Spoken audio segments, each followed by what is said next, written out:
Bupati Buleleng Putu Agus Suratnyana membuka secara resmi pameran pembangunan rakyat yang dilaksanakan di lapangan Buana Patra Singaraja Buleleng.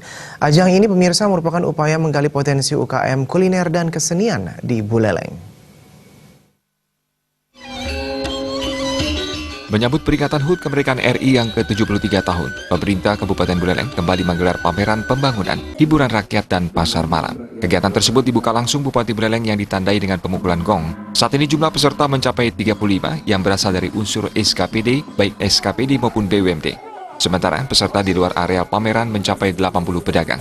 Kegiatan yang mengangkat tema Kerja Kita, Prestasi Bangsa juga diisi dengan penandatanganan petisi untuk melawan berita bohong atau hoax yang belakangan ini sering dijumpai di masyarakat. Pameran pembangunan, hiburan rakyat, dan pasar malam ini juga bertujuan memperingati dan memeriahkan HUT RI ke-73 tahun 2018 serta mensosialisasikan program dan hasil pembangunan yang telah dicapai.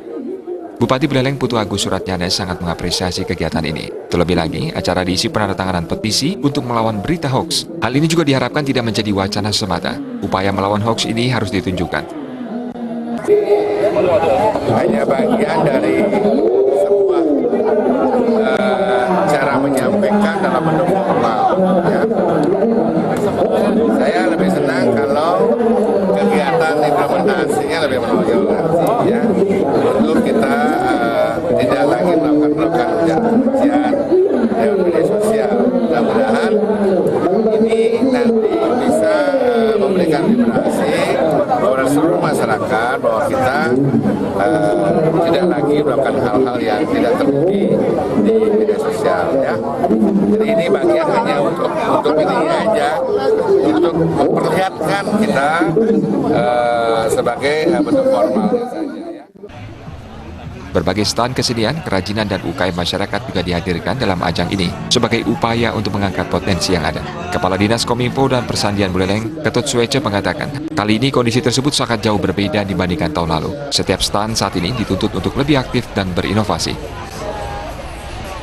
Dari sisi isi, dari sisi konten kita sudah mendorong agar peserta pameran bisa berpameran lebih aktif lagi dengan misalnya tidak sekedar memajang foto-foto, tidak sekedar memajang tulisan, tapi terutama sekali dengan aspek-aspek prosesnya, peragaan-peragaannya, kemudian produk-produknya. Kita contohkan misalnya di stand Dinas Tenaga Kerja Kabupaten Buleleng yang ada di areal ini akan memperagakan misalnya spa, pelayanan spa, kemudian pelayanan pijat, refleksi, kemudian servis elektro dan sebagainya. Tidak sekedar pameran pembangunan, ajang yang digelar selama 2 minggu ini juga diisi dengan kegiatan pasar malam serta hiburan musik maupun kesenian Bali. Komang Yuda, Bali TV.